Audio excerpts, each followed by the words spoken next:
हरवो चिदंबरमठाधीशं सिद्धारूढयतीश्वरं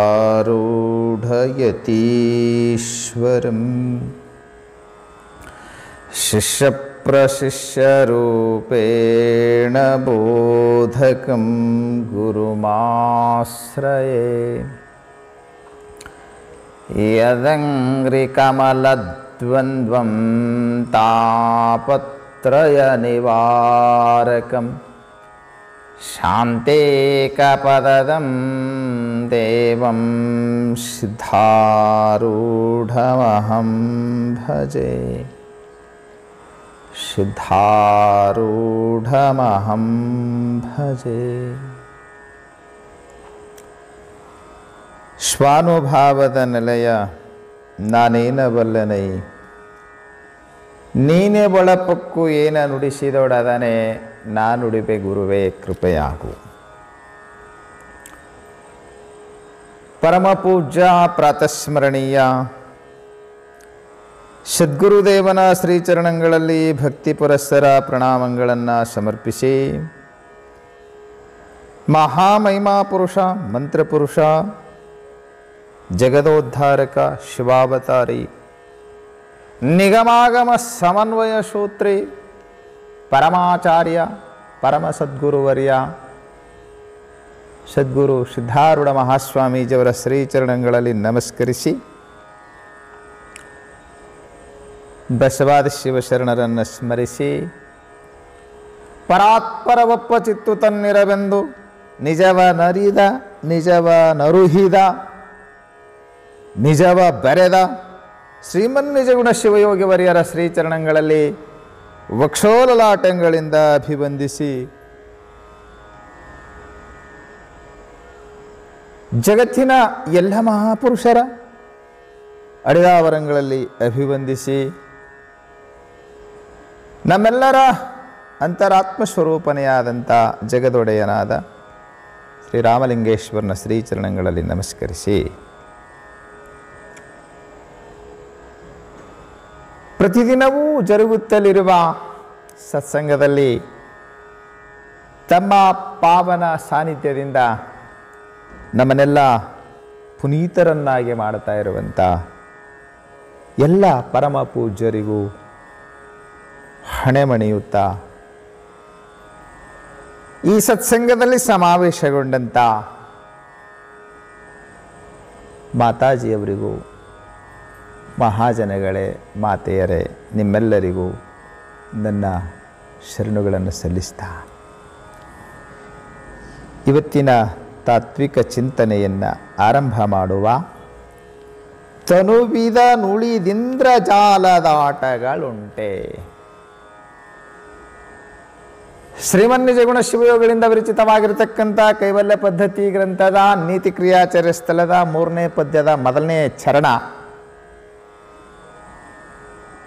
ತನುವಿದ ನುಳಿದಿಂದ್ರ ಜಾಲದಾಟಗಳುಂಟೆ.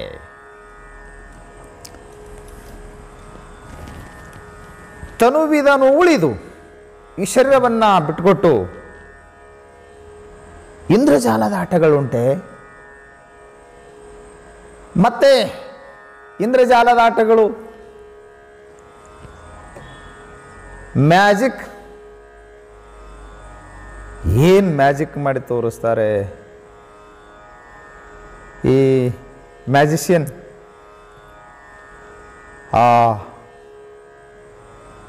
ಇಂದ್ರ ಜಾದೂ ಮಾಡುವಂಥ ಆ ಮನುಷ್ಯ ಅದ್ಭುತವಾಗಿ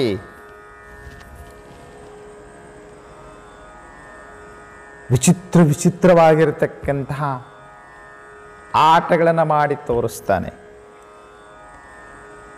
ನಾನೊಂದ್ಸಲ ಭಾಳ ಹತ್ತಿರದಿಂದ ಬಹಳ ದೊಡ್ಡ ಜಾದೂಗಾರ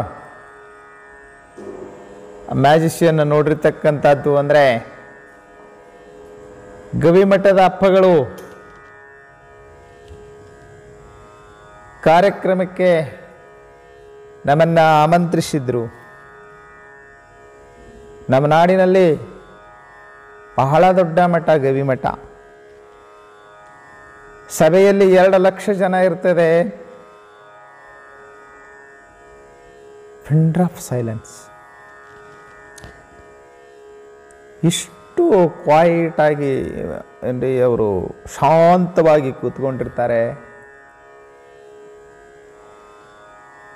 ನಾನು 3-4 ಬಾರಿ ಅವರ ಕಾರ್ಯಕ್ರಮದಲ್ಲಿ ಭಾಗವಹಿಸಿದ್ದೇನೆ.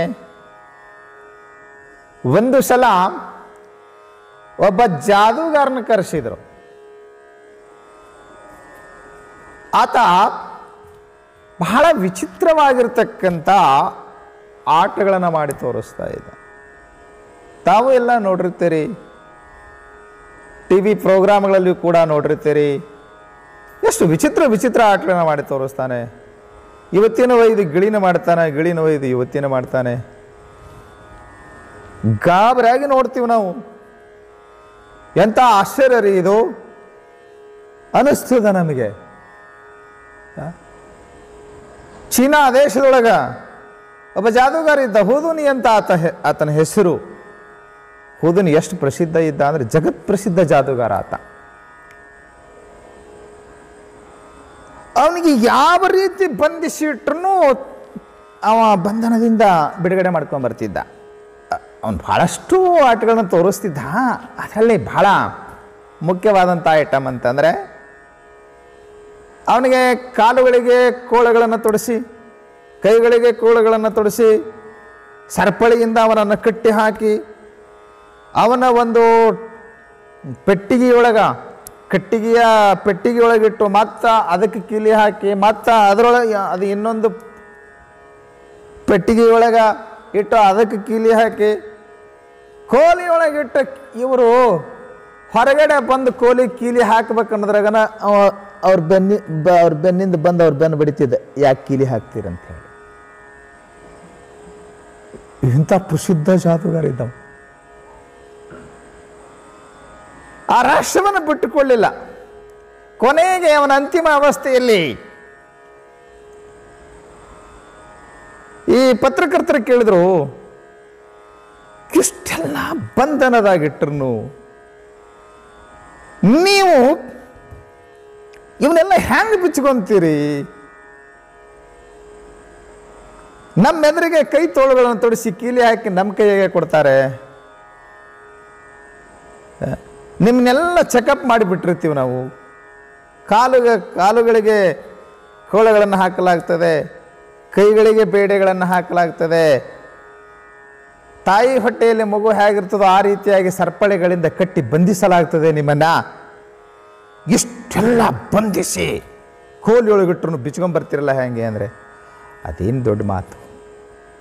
ಬಾಹ್ಯ ಬಂಧನದಿಂದ ಬಿಚ್ಚಿಕೊಳ್ಳೋದು ಭಾಳ ಕಷ್ಟ ಇಲ್ಲ. ಇನ್ನೊಂದು ಮೋಹವೆಂಬ ಪಾಶದಿಂದ, ಆಶೆ ಎಂಬ ಪಾಶದಿಂದ ಮನುಷ್ಯನನ್ನು ಬಿಗಿದು ಕಟ್ಟಲಾಗ್ತದೆ. ಆ ಆಶಾ ಪಾಶ ಶತೈರ್ ಬದ್ಧಾಹ ಅಂತಾರಲ್ಲ, ಆ ಆಶಾ ಪಾಶ ಹಗ್ಗಗಳಿಂದ, ಏನು ಮೋಹ ಪಾಶಗಳಿಂದ ಬಿಗಿಯಲ್ಪಟ್ಟಿದೆಯೋ ಅದನ್ನು ಬಿಚ್ಚಿಕೊಳ್ಳೋದಕ್ಕೆ ಕಷ್ಟ. ಇದೇನು ಮಹಾ ಅಂತಿದ್ದಮ್ಮ. ನಾನು ಬಹಳ ಸಮೀಪದಿಂದ ನೋಡಿದೆ. ಗವಿಮಠದ ಬಹಳ ದೊಡ್ಡ ವೇದಿಕೆ ಅದು. ಅವರು ಹರಿದ ಹಾಳೆಗಳನ್ನು, ನೋಟುಗಳನ್ನು ಮಾಡ್ತಿದ್ರು. ಖಾಲಿ ಪಾತ್ರೆಯಿಂದ ಹೂಗಳನ್ನು ಸುರಿಸ್ತಾ ಇದ್ರು.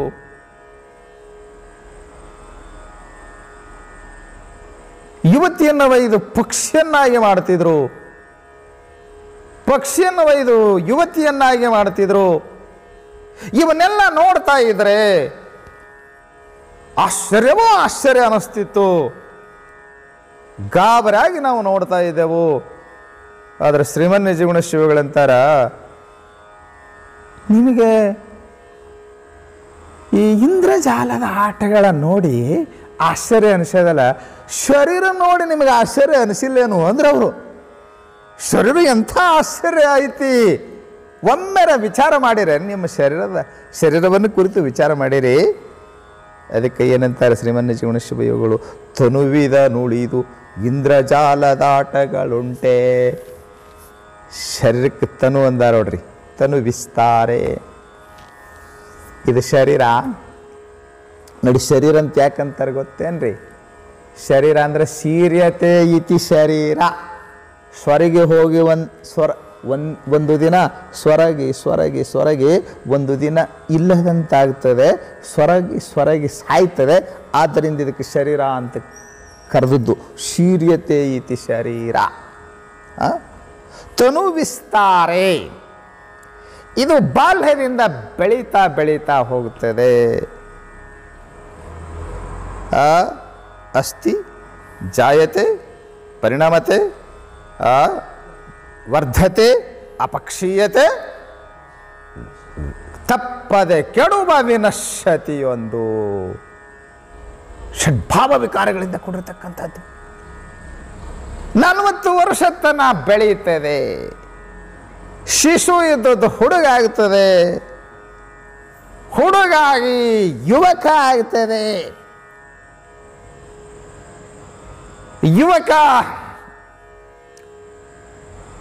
ಯುವಕನ ಶರೀರ ಸ್ಥೂಲವಾಗ್ತಾ ಹೋಗ್ತದೆ. ತಮಾಷೆ ಮಾಡ್ತಾ ಮಲ್ಲಿಕಾರ್ಜುನಪ್ಪಗಳು ಹೇಳೋರು, ಸಿದ್ದೇಶ್ವರಪ್ಪಗಳ ಗುರುಗಳು ಮಲ್ಲಿಕಾರ್ಜುನಪ್ಪಗಳು ಭಾಳ ಮಜಾ ಹೇಳೋರು. ಅವರು ಮನುಷ್ಯ 40 ವರ್ಷ ಉದ್ದು ಬೆಳೀತಾನೆ, ಆಮೇಲೆ ಅಡ್ಡ ಬೆಳೀತಾನ ಅಂತಿದ್ರು ಅವರು. ಅಂದರೆ ದಪ್ಪ ಹಾಕ್ಕೊಂತ ಹೋಗ್ತಾನೆ, ಸ್ಥೂಲ ಶರೀರ ಹಾಕ್ಕೊಂತ ಹೋಗ್ತಾನೆ. 40 ವರ್ಷದ ಮೇಲೆ ಬೆಳಕುವಂತ ಮುಪ್ಪಾವಸ್ಥೆ ಆವರಿಸ್ತದೆ. ನೀವು ಮುದುಕರಾಗಬೇಕಂತ ಯಾರೂ ಇಷ್ಟಪಡೋದಿಲ್ಲ. ನೀ ಯಾವ ದೇವರಿಗೆ ಹರಕೆ ಹೊತ್ತರೂ ಮುದುಕಾಗುವುದು ತಪ್ಪಿಸ್ಲಿಕ್ಕೆ ಆಗೋದಿಲ್ಲ. ತಪ್ಪಿಸ್ಬೇಕಂತ ಭಾಳ ಪ್ರಯತ್ನ ಮಾಡ್ತಿರ್ತಾರೆ. ಕೂದಲ ಬೆಳ್ಳಗಾದ ಕೂಡಲೇ ಅದನ್ನು ಕಿತ್ಕೊಂತಾರೆ. ಒಂಚೂರು ಕೂದಲ ಬೆಳ್ಳಗಾಯ್ತು. ಎಷ್ಟು ಮನುಷ್ಯನ ಮನಸ್ಸು ಭಾಳ ವಿಚಿತ್ರ ನೋಡ್ರಿ. ಕೂದಲ ಕರಗಿರ್ಬೇಕಂತಾನ, ಹಲ್ಲು ಬೆಳಗಿರ್ಬೇಕಂತ. ಕೂದಲ ಬೆಳ್ಳಗಾದ್ರೆ ತಳಮಳ ತಾಪ ಶುರುವಾಗ್ತದೆ. ಒಂದು ಕೂದಲ ಬೆಳ್ಳಗಾಯ್ತಂದ್ರೆ ಅದು ಒಂದು ಕಿತ್ಕೊಂತಾನೆ. ಅದು ಒಂದು ಕಿತ್ತಿದ್ರೆ ಮರುದಿವ್ಸ 4 ಆಗ್ತವೆ, 4 ಕೂತ್ಕೊಂಡು ಕಿತ್ಕೊಂತಾನೆ. ಮರುದಿವ್ಸ 8 ಆಗ್ತಾವ. ಅರ್ಧ ಮರ್ಧ ತಲೆ ಬೆಳ್ಳಗಾದ ಕೂಡಲೇ ಇದು ಕಿತ್ಕೊಂಡ್ರಿ ಈ ಕೆಲಸ ಹಂಗಿಲ್ಲ. ಏನು ತಲೆ ಪಟ್ಟಿನೇ ಕಿತ್ಕೋಬೇಕಾ? ಹೆಂಗೆ ಕಿತ್ಕೊಳ್ಳೋದ್ರಿ? ಈಗೇನು ಮಾಡ್ತಾನೆ? ಬಣ್ಣ ತಂದು ಹಚ್ಕೊಂತಾನೆ. ಗೋದ್ರೇಜ್, ಇಂಡಿಗೋ, ಅದು ಕರ್ಗಂದು ಬಣ್ಣ ತಂದು ಹಚ್ಕೊಂತಾನೆ. ಕರ್ಗನ ಬಣ್ಣ ಹಚ್ಕೊಂಡ್ರೆ ಮುದುಕಾಗಂಗಿಲ್ಲ ಏನ? ಕರ್ಗನ ಬಣ್ಣ ಹಚ್ಕೊಂಡು ಮುದುಕಾಗಬಾರ್ದಂತಿದಿ. ನೀವು ಬೇಕಾದಷ್ಟು ಕರ್ಗನ ಬಣ್ಣ ಹಚ್ಚುವ. ಒಂದು 4 ದಿವಸ ಕರ್ಗ ಕಾಣ್ತಾವ. ಮ್ಯಾಲ ಕರ್ಗ, ಬುಡಕ್ಕೆ ಬೆಳ್ಳಗ. ಮತ್ತು ಬೆಳೀತಾವಲ್ರಿ. ಬೆಳೆದ ಕೂಡ ಬುಡಕ್ಕಿದ್ದದು ಬೆಳಗ್ಗೆ ಕಾಣ್ತಾವ, ಮ್ಯಾಲ ಕರ ಕಾಣ್ತಾವ. ಮುದುಕಾಗಬಾರ್ದಂತಿದಿ. ಮುದುಕಾಗಬಾರ್ದಂದ್ರಿ ಹೆಂಗ್ರಿ? ನಾವು ಗತ್ರಿಗೆ ಬಾಗಮಗ ಹರಕೆ ಹೊತ್ತೀವ್ರಿ. ಏನಂತ್ರಿ? ಸಿಡಿ ಆಡ್ತೀನಿ ಯವ್ವ, ನನ್ನ ಮುದುಕನು ಮಾಡಬೇಡ, ನೀ ಈ ಕಡೆ ಬರಬೇಡ ಅಂತಾಳೆ ಗತ್ರಿಗೆ ಬಾಗ. ಮುದುಕಾಗಬಾರ್ದಂದ್ರೆ ಹೆಂಗ್ರಿ? ಕೆಲವರಿಗೆ ಮುದುಕರಾದರೂ ಮುದುಕರನ್ನು ಸೋಳ್ಳಾಕ ಮನಸ್ಸಿರಂಗಿಲ್ಲ ಅಂತ ನೋಡ್ರಿ. ಮುದುಕರಾಗಿರ್ತಾರೆ, ಒಪ್ಕೊಂತಾರೆ ಅವರು. ಮುದುಕರಾಗಿವಂತ 100% ಒಪ್ಕೊಂತಾರ. ಆದರೂ ಮುದುಕರು ಅನಿಸ್ಕೊಳ್ಳಾಕ ಅವ್ರಿಗೆ ಮನಸ್ಸಿರಂಗಿಲ್ಲ. ಯಾವನೋ ಒಬ್ಬವ ವಯಸ್ಸಾದ ಮನುಷ್ಯ ಮುಖ ಸಪ್ಪಗೆ ಮಾಡಿ ಕುಂತಿದ್ದ. ಹುಡುಗ ಮಾತಾಡಿಸದ, ಯಜಾ ಯಾಕೋ ಮುಖ ಸಪ್ಪಗೆ ಮಾಡ್ಕೊಂಡು ಕುಂತಿದಿ, ಅಜ್ಜಿ ಬೈದ್ಲೇನು, ಮನ್ಯಾಗ ಅಜ್ಜಿ ಬೈದ್ಲೇನು? ಇಲ್ಲಪ್ಪ ಬೈದಿಲ್ಲ. ಮತ್ತು ಮಕ್ಕಳೇನಾರ ಬೈದ್ರೇನು? ಸ್ವಸ್ಥರು ಊಟಕ್ಕೆ ಕೊಡಲಿಲ್ಲೇನು? ಇಲ್ಲಪ್ಪ, ಹಾಗೇನಿಲ್ಲಪ್ಪ. ಹಾಗೇನಿಲ್ಲ, ನಮ್ಮ ಮನೆಗೆ ಭಾಳ ಚಲೋ ವ್ಯವಸ್ಥೆ ಮಾಡ್ತಾರೆ, ನನಗೆ ಯಾವ ತೊಂದರೆನೂ ಇಲ್ಲ. ಮತ್ತು ಸಾಲ ಮಾಡ್ಕೊಂಡಿದ್ದೇನೆ? ನನಗೆ ಸಾಲ ಇಲ್ಲಪ್ಪ. ಮತ್ತು ಹಿಂಗ್ಯಾಕೆ ಕಟ್ಟಿಗೆ ಹಿಗ್ಯಾಕೆ ಮುಖ ಮಾಡ್ಕೊಂಡು ಕುಂತಿದ್ದಿ ಮನೆ ಮುಂದೆ ಕಟ್ಟಿಗೆ? ಹೇಳಿ ಸತ್ತವ್ರ ಮುಖ ಕಂಡಂಗೆ ಆಗ್ತದೆ ನಿಂದು. ಇಟ್ಯಾಕೆ ಮುಖ ಸಪ್ಪಗಾಗ್ಯದ? ನನ್ನ ಮನಸ್ಸಿಗೆ ಆಘಾತ ಆಗ್ಯದಪ್ಪ ಇವತ್ತು ಅಂದಂತ. ಏನಾಗ್ಯದ ಓ ಅಜ್ಜ, ಯಾರು ನಿನಗೆ ಮನಸ್ಸಿಗೆ ಆಘಾತ ಆಗುವಂತ ಮಾತಾಡಿದ್ರು ಅಂತ ಹುಡುಗ ಕೇಳ್ತಂತ ಅವ ಹೇಳ್ತಾನೆ. ಕೇಳ್ರಿ, ಭಾಳ ಮಜಾ ಐತದು, ಭಾಳ ಅದ್ಭುತವಾಗಿರ್ತಕ್ಕಂಥ ಸಂಸ್ಕೃತ ಶ್ಲೋಕ ಅದು. ಅವ ಹೇಳ್ತಾನಂತ, ಅವ ಹುಡುಗ ಕೇಳ್ದ ಕೊನೆಗೊಂದು ಮಾತು, ಏನು ವಯಸ್ಸಾಯ್ತಂಥೇಳಿ, ಶರೀರ ಬದಲಾವಣೆ ಆಯ್ತಂಥೇಳಿ ನಿನಗೇನಾರ ಚಿಂತೆ ಆಗ್ಯದೇನು? ಇಲ್ಲಪ್ಪ. ಮತ್ತೆ ಏನಾರ ಆಯ್ತು ಹೇಳು. ಅವಾಗ ಅವ ಹೇಳಕತ್ತಿಂದಂತೆ ಭಾಳ ಚಂದ, ಸಂಸ್ಕೃತ ಶ್ಲೋಕ ಭಾಳ ಚಂದ ಐತದ. ಆ ಪಾಂಡುರ ಶಿರಸಿಜ ತ್ರಿವಲಿ ಕಪೋಲೆ ದಂತಾವಲಿ ವಿಗಲಿತ ನಚಮೇ ವಿಷಾದ ಏಣಿದೃಶೋ ಯುವತಯ ಪಥಿಮಾಂ ವಿಲೋಕ್ಯ ತಾತೇತಿ ಭಾಷಣ ಪರಃ ಖಲು ವಜ್ರಘಾತ ಅಂದಂತ. ಅದು ನಿಮಗೆ ಕಲ್ಪನೆಗೆ ಬರಲಿಲ್ಲ, ಅದರ ಅನುವಾದ ಮಾಡ್ತೀನಿ ನೋಡಿ. ಏನು ಅವ ಅಂದಂತ, ಆ ಪಾಂಡುರ ಶಿರಸಿಜ. ಶಿರಸಿಜ ಅಂದ್ರೆ ಶಿರಸ್ಸು ಅಂದ್ರೆ ತಲೆ, ಶಿರಸಿಜ ಅಂದ್ರೆ ತಲಾಗ ಹುಟ್ಟಿದು. ತಲಾಗ ಹುಟ್ಟಿದ್ದು ಏನಲ್ಲ, ತಲಾಗ ಹುಟ್ಟಿದ ಕೂದಲ. ಆ ಪಾಂಡುರ, ಪಾಂಡುರ ಅಂದ್ರೆ ಬೆಳ್ಳಗಾಗ್ಯಾವ, ತಲೆ ಕೂದಲೆಲ್ಲ ಬೆಳ್ಳಗಾಗ್ಯಾವ. ನನಗೇನು ಕೆಟ್ಟ ಅನಿಸಿಲ್ಲ. ತಲೆ ಕೂದಲೆಲ್ಲ ಬೆಳ್ಳಗಾಗ್ಯಾವ ಅಂದ್ರೆ ಏನಂದಂಗಾಯ್ತು, ಮುದುಕಾಗ್ಯಾನಂತೂ ಒಪ್ಕೊಂಡಂಗಾಯ್ತಾ? ತಲೆ ಕೂದಲೆಲ್ಲ ಬೆಳ್ಳಗಾಗ್ಯಾವ, ಹಲ್ಲೆಲ್ಲ ಬಿದ್ದಾವ, ಕಣ್ಣ ಮಂದಾಗ್ಯಾವ. ಎಷ್ಟಾದರೂ ನನಗೇನು ಭಾಳ ಕೆಟ್ಟ ಅನಿಸಿರ್ಲಿಲ್ಲ. ಆದ್ರೆ ಇವತ್ತ ನೀರು ತರ್ಲಾಕ ಹೊಂಟ ಯುವತಿಯರು, 3 ಜನ ಯುವತಿಯರು ನನ್ನ ನೋಡಿ, ಇಲ್ಲೇ ಕಟ್ಟಿ ಮ್ಯಾಗ ಕುಂತಿದ್ದೆ, ನನ್ನ ನೋಡಿ ಏನಂದ್ರೆ ಗೊತ್ತು, ಏನು ಬೈದ್ರೇನೋ ಮತ್ತು ಸಿಕ್ಕಾಪಟ್ಟೆ ಅಂತ. ಅವ ಏನಂದ್ರು ಯಜ್ಜ ಅಂತ ಹುಡುಗಿ ಕೇಳಕತ್ತೀನಂತ. ಅವ ಅಂದಂತ, ನನ್ನ ನೋಡಿ ಅವ್ರು ಏನನ್ಬೇಕು ಗೊತ್ತೇನು, ಮುತ್ಯ ಆರಾಮದಿ ಅಂತ ನನಗೆ ಮುತ್ಯ ಅಂದರು. ತಾತೇತಿ ಭಾಷಣ ಪರ ಖಲು ವಜ್ರಘಾತ. ಅವ್ರು ನನಗೆ ತಾತ ಅಂದದ್ದು, ಮುತ್ಯ ಅಂದದ್ದು ನನಗೆ ಭಾಳ ಕೆಟ್ಟ ಅನಿಸಿದೆ ಅಂದಂತ. ಅಂದ್ರೇನು, ಮುದುಕಾದ್ರೂ ಮುದುಕ ಅನಿಸ್ಕೊಳ್ಳಕ್ಕೆ ಇಷ್ಟ ಇಲ್ಲ, ಶರೀರ ಮುದುಕ ಆಗ್ತದೆ ಅಲ್ಲ. ಕೊನೆಗೊಂದು ದಿವಸ ಮುದುಕಾಗಿ ಹೆಣ ಆಗ್ತದೆ, ಕುಣ್ಯಾಕ್ ಕುಂದಿರ್ತದೆ. ಎಷ್ಟು ಆಶ್ಚರ್ಯಮಯ ಐತಿ ಶರೀರ. ಇದು ಇಂದ್ರಜಾಲ ಸ್ವರೂಪ ಅಂತ ತಿಳಿಸುವ ಸಲುವಾಗೇ ಮತ್ತೊಂದು ಕಡೆ ಇಲ್ಲಿ ಬರೀ ಒಂದು ಚರಣದಲ್ಲಿ ಹೇಳಿದರು, ತನುವಿದ ನುಳಿದಿಂದ್ರ ಜಾಲದ ಆಟಗಳುಂಟೆ, ಇದು ಮಾಯಾಮಯವಾಗಿರುವಂಥ ಶರೀರ ಎಂಬುದನ್ನು ಒಂದು ವಾಕ್ಯದಲ್ಲಿ ಹೇಳಿದರು. ಅದಕ್ಕೊಂದು ಪದ್ಯವನ್ನೇ ಬರೆದಾರವರು. ಕಂಡು ಸಂಸ್ಕೃತಿಯ ನಿಂದ್ರ ಜಾಲವೇ ನೆಲೆಗೊಂಡುದೆಂದರಿತುಕೋ ನಿನ್ನೊಳಗೆ. ಶರೀರವು ಇಂದ್ರಜಾಲ ಸ್ವರೂಪ, ಮಾಯಾಮಯ ಸ್ವರೂಪ, ತೋರಿ ಅಡಗುವಂಥದ್ದು. ಇಂದ್ರಜಾಲಿಕನು, ಜಾದುಗಾರನು ತೋರಿಸುವಂಥ ವಸ್ತುಗಳೆಲ್ಲ ಮಾಯಾಮಯ, ತೋರಿ ಅಡಗುವಂಥವುಗಳು. ಹೌದಿಲ್ಲ? ಅವನು ಬಂಗಾರ ಮಾಡ್ತಾನ, ಬಂಗಾರ ಉಳಿತದೇನದು? ಅವನು ದುಡ್ಡು ಮಾಡ್ತಾನೆ, ದುಡ್ಡು ಉಳಿತದೇನದು? ತೋರ್ತದೆ, ಅಡಗ್ತದೆ. ಅದಕ್ಕೆ ಅದು ಜಾದುಮಯ ಅಂತೀವಿ, ಐಂದ್ರಜಾಲಿಕ ಅಂತೀವಿ. ಹಾಗೆಯೇ ಶರೀರವು ತೋರಿ ಅಡಗುವಂಥದ್ದಾಗಿದೆ. ಇದು ಎಂಥ ಇಂದ್ರಜಾಲ ಸ್ವರೂಪವಾಗಿದೆ. ನಿನ್ನೊಳಗನ ಇಂದ್ರಜಾಲ ಅಂತ ನೀನು ವಿಚಾರ ಮಾಡಿ ನೋಡಪ್ಪ, ಗೊತ್ತಾಗ್ತದೆ ಅಂತಾರವರು. ಭಾಳ ಸೊಗಸಾಗಿ ಹೇಳ್ತಾ ಇದ್ದಾರೆ ಪದ್ಯ ತುಂಬ. ಎಷ್ಟು ಮಜಾ ಐತಿ ವಿಚಾರ ಮಾಡು. ಹುರುಳಿಲ್ಲದೆಯ ಬಿಂದುವದಿ ಗರ್ಭದೊಳು ನಿಂದಿ ಪರಿಯ ಶರೀರವೆನಿಸಿ ಬಂದು ಬೆಳೆದು ಪರಿದುಂಡು ನುಡಿದು ನೋಡಿ ಕೇಳಿ ಮತ್ತಿರದಡಗುವ ವಿಸ್ಮಯವಿದನು ಕಂಡು ಸಂಸ್ಕೃತಿಯ ನಿಂದ್ರಜಾಲವೇ ನೆಲೆಗೊಂಡುದೆಂದರಿತುಕೋ ನಿನ್ನೊಳಗೆ. ಎಷ್ಟು ಮಜಾ ಐತೆ ನೋಡಿ ಶರೀರ. ಶರೀರ ಹೇಗೆ ತೋರಿ ಬಂದದ್ದು ವಿಚಾರ ಮಾಡಿ. ಏನು ಹುರುಳಿಲ್ಲದಿಹ ಬಿಂದು, ವೀರ್ಯ ಬಿಂದು, ಆ ಬಿಂದುವಿನೊಳಗೆ ಒಂದು ಕಣ ಈ ಶರೀರ ಆದದ್ದು. ಸರಿಯಾಗಿ ತಿಳ್ಕೋಬೇಕು, ಬಯಾಲಜಿಯನ್ನು ಸರಿಯಾಗಿ ಅರ್ಥ ಮಾಡ್ಕೋಬೇಕು. ಅದರೊಳಗೆ ವೀರ್ಯದ ಬಿಂದುವಿನಲ್ಲಿ ಸಂಪೂರ್ಣ ಬಿಂದು ಅಲ್ಲ, ಅದರೊಳಗಿನ ಒಂದು ಕಣ ಈ ಶರೀರ ರೂಪವನ್ನು ತಾಳಿದ್ದು. ಪರಮಾನುಭವದಲ್ಲಿ ಶ್ರೀಮನ್ ನಿಜಗುಣ ಪಿಂಡೋತ್ಪತ್ತಿ ಕ್ರಮವನ್ನು ಬರೀತಾರೆ. ಅದನ್ನೆಲ್ಲ ಹೇಳ್ತಾ ಕುಂತ್ರೆ ಸಮಯ ಸಾಲದು.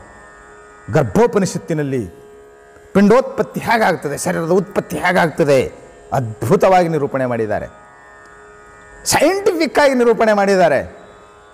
ಇವರಿಗಿನ್ನೂ ಗೊತ್ತಾಗಿರಲಿ, ಇಷ್ಟು ಪರಿಶೋಧನೆ ಆದ ಮೇಲೂ ಕೂಡ ಏನು ಪರಿಶೋಧನೆ ಅನ್ನಬೇಕು ಇವ್ರದ್ದು, ಒಂದು ಸಣ್ಣ ವಿಷಾಣುವನ್ನು, ಕರೋನಾ ಅಂಬತಕ್ಕಂಥ ಕೋವಿಡ್-19 ವಿಷಾಣುವನ್ನು ಇವರಿಗೆ ನಿಯಂತ್ರಿಸಲಿಕ್ಕಾಗ್ತಾ ಇಲ್ಲ.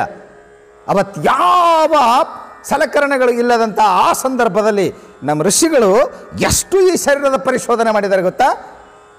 ಎಷ್ಟು ಪರಿಶೋಧನೆ ಮಾಡಿದ್ದಾರೆ. ಶರೀರದಲ್ಲಿ 72,000 ನಾಡಿಗಳದಾವ ಅಂತ ಹೇಳ್ತಾರೆ, 8 ಕೋಟಿ ರೋಮಗಳು. ಅಂದರೆ ಅರ್ಥ ಆಯ್ತಾ ನಿಮಗೆ? ಎಷ್ಟು 8 ಕೋಟಿ ಕೂದಲುಗಳದಾವಂತ ತಲೆ ಮ್ಯಾಗ, ಮೈ ಮ್ಯಾಗ. ಎಷ್ಟು ಕರೆಕ್ಟಾಗಿ ಹ್ಯಾಂಗೆ ಹೇಳ್ತೀರಿ ಅಂದರೆ ಎಣಸ್ಕೋರಿ, ಸಂಶಯ ಬಂದ್ರಿ. ಕಡಿಮೆ ಬಿದ್ದರೆ ಹ್ಯಾಂಗ್ರಿ, ಹೆಚ್ಚಿಗಾದ್ರೆ ಹ್ಯಾಂಗ್ರಿ ಅಂದ್ರೇನು? ಹಿಂಗೆ ಪ್ರಶ್ನೆ ಕೇಳಿದ್ನಂತ ಅಕ್ಬರ ಭಾಷಾ. ಹೆಂಗಾರ ಮಾಡಿ ಅವ್ನ ಮಾತನಾಗ ಸೋಲಿಸ್ಬೇಕಂತ ಹೇಳಿ ಬೀರ್ಬಲಿಗೆ ಕೇಳಿದ್ನಂತ, ನಮ್ಮ ರಾಜ್ಯದಲ್ಲಿ ಕಾಗೆಗಳೆಷ್ಟಿವೆ ಅಂತ ಕೇಳಿದ್ನಂತ. ಎಲ್ಲದಕ್ಕೂ ಉತ್ತರ ಹೇಳ್ತಾನ, ಇದಕ್ಕೇನು ಉತ್ತರ ಹೇಳ್ತಾನೆ ನೋಡೋಮಂತ ತಿಳ್ಕೊಂಡು, ನಮ್ಮ ರಾಜ್ಯದಲ್ಲಿ ಕಾಗೆಗಳೆಷ್ಟಿವೆ ಅಂತ ಕೇಳಿದ್ನಂತ. ಬೀರ್ಬಲ್ ಭಾಳ ಶಾಣೆ ಮನುಷ್ಯ. ಇವು 364 ಕೋಟಿ ಅದಾವ್ರಿ ಅಂದಂತ. ಹಂಗೆ ಹೇಳ್ತೋ, ಹೆಚ್ಚಿಗಿದ್ದು ಅಂದ್ರೆ ಹೆಂಗ ಅಂದಂತ. ಹೆಚ್ಚಿಗಿದ್ದು ಅಂದ್ರೆ ಪರರಾಜ್ಯದಿಂದ ನಮ್ಮ ರಾಜ್ಯಕ್ಕೆ ವಲಸೆ ಬಂದಾವಂತ ತಿಳ್ಕೊಡ್ರಿ ಅಂದಂತ. ಕಡಿಮೆ ಇದ್ದು ಅಂದ್ರೆ ಹೆಂಗೆ ನಮ್ಮ ರಾಜ್ಯದಿಂದ ಹೊರಗೆ ಹೋಗ್ಯಾವಂತ ತಿಳ್ಕೊಡಿ. ಎಣಸಾಮ ಯಾವ? ಆದ್ರೆ ನಮ್ಮ ಋಷಿಗಳು ಎಣಿಸಿದ್ದಾರೆ, ಎಣಿಸೇ ಹೇಳಿದ್ದವರು. ಶರೀರದಲ್ಲಿ 72,000 ನಾಡಿಗಳುಂಟು, 8 ಕೋಟಿ ರೋಮಗಳುಂಟು ಅಂತ ಹೇಳ್ತಾರೆ. ನೋಡಿ ಇಲ್ಲಿನ ನಿಜಗೊಂಡ್ರು ಎಷ್ಟು ಸೈಂಟಿಫಿಕ್ಕಾಗಿ ಹೇಳ್ತಾ ಇದ್ದಾರೆ. ಹುರುಳಿಲ್ಲದೆಯ ಬಿಂದು ಅದು ಈ ಗರ್ಭದಳು ನಿಂದು, ತಾಯಿ ಗರ್ಭದಲ್ಲಿ ನಿಂತು ಈ ಪರಿ ಶರೀರವೆನಿಸಿ ಬಂದು ಬೆಳೆದು ಪರಿಬಿಡಿದು ಉಂಡು ನುಡಿದು ನೋಡಿ ಕೇಳಿ ಎಲ್ಲ ಸಂಸಾರ ಮಾಡಿ ಮತ್ತಿರದೆ ಅಡಗುವ. ಒಂದು ದಿವಸ ಅಡಗಿ ಹೋಗ್ತದಿಲ್ಲ ಶರೀರ. ಎಷ್ಟು ವಿಸ್ಮಯ ಐತಿ. ಈ ವಿಸ್ಮಯವಾದಂಥ ಶರೀರವನ್ನು ಸ್ವಲ್ಪ ವಿಚಾರ ಮಾಡಿ ನೋಡಿ ಏನಪ್ಪ. ತೊಗಲ ತಿತ್ತಿಗೆ ಸಮನಾದ ಕಾಯದೊಳು ಕಂಡಿಗಳು ತೆರೆದಿಯೇ ಫಲವರೊಳಗೆ ಸುಗತಿಯನುಳ್ಳ ಮಾರುತ ನಿರ್ತು ತೊಲಗದೆ ಸೊಗಸು ತೋರುವ ಸೋಜಗವಿದನು ಕಂಡು ಇಂದ್ರಜಾಲವೇ ನೆಲೆಗೊಂಡುದೆಂದರಿತುಕೋ ನಿನ್ನೊಳಗೆ. ನೋಡಿ ಅದು ಅರ್ಥ ಆಗಲಿಲ್ಲ ನಿಮಗೆ. ನಾ ಬಡಬಡ ಅಂದುಬಿಟ್ಟೆ. ನನಗೆ ಕಂಠಪಾಠ ನೆನಪು ಹಾರಬಾರ್ದು, ಕಂಠಪಾಠ ಆದದ್ದು ನಿಮಗೆ ನೆನಪು ಉಳಿಬಾರ್ದು. ತಮಾಷೆಗೆ ಅಂದೆ. ನೋಡಿ ಎಷ್ಟು ಸುಂದರವಾಗಿ ಹೇಳ್ತಾರೆ. ಏನು ತೊಗಲ ತಿತ್ತಿಗೆ ಸಮನಾದ ಕಾಯದಳು. ಇದು ಶರೀರ ಬದುಕಿರ್ತದೆ. ಎಲ್ಲಿ ತನ ಬದುಕಿರ್ತದೆ ರೀ? ಪ್ರಾಣವಾಯು ಒಳಗಿರುತ್ತನ ಬದುಕಿರ್ತದೆ. ಪ್ರಾಣವಾಯು ಶರೀರದೊಳಗೆ ಇರುವವರೆಗೂ ಇದು ಕೆಲಸಕ್ಕೆ ಬರ್ತದೆ. ನಿಮ್ಮ ಟಯರ್ದೊಳಗೆ ಟ್ಯೂಬ್ ಐತಿ, ಟ್ಯೂಬಿನೊಳಗ ಗಾಳಿ ಐತಿ, ವಾಯು ಐತಿ, ತುಂಬ್ತಿರಲ್ಲ ಒಳಗೆ.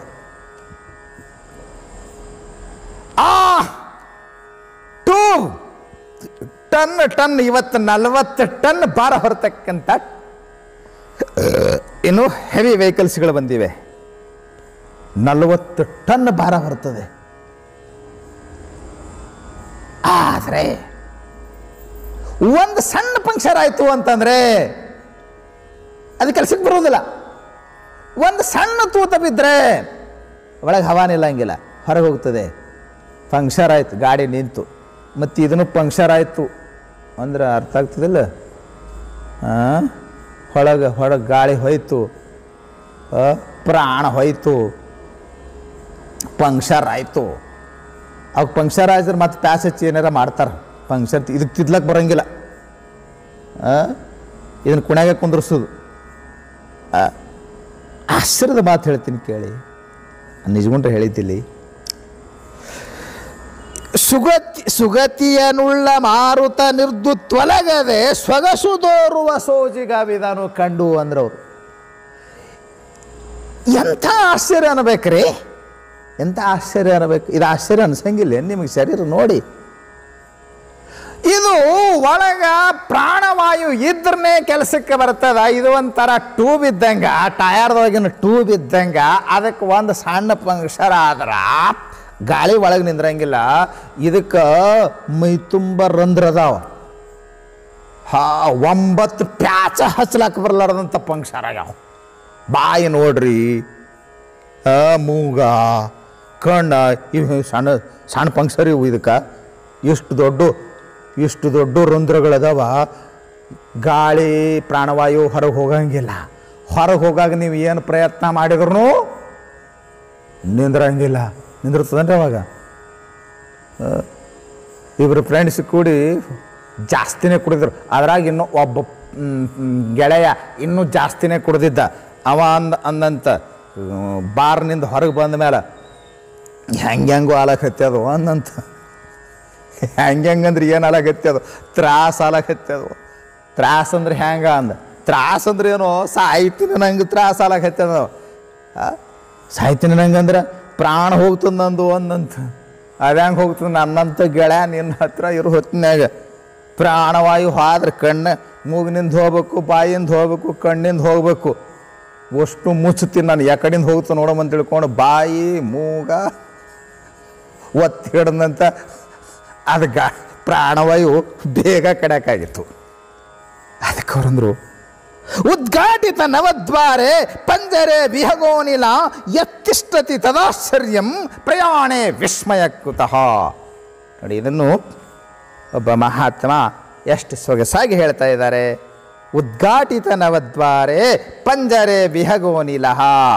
ನವದ್ವಾರೆ ಪಂಜರೆ, 9 ದ್ವಾರಗಳಿಂದ ಕೂಡಿರ್ತಕ್ಕಂಥ ಇದು ಶರೀರವೆಂಬತಕ್ಕಂಥ ಈ ಪಂಜರದೊಳಗ ಪ್ರಾಣ ಪಕ್ಷಿ ಎಂಬ ಗಿಳಿ ಇದ್ದುದ್ದೇ ಆಶ್ಚರ್ಯ, ಹೋಗುವುದೇನು ಆಶ್ಚರ್ಯ ನೋಡಿ. ಪಕ್ಷಿ ತಂದ ನೀವು ಪಂಜರದಾಗ ಇಡ್ತೀರಿ, ಒಂದು ಸ್ವಲ್ಪ ನೀವು ಬಾಗಲ ತೆರೆದು ಬಿಟ್ರಿ, ಡೋರ್ ಓಪನ್ ಆಯಿತು, ಕ್ಷಣದಾಗ ಹಾರಿ ಹೋಗಿಬಿಡ್ತದ.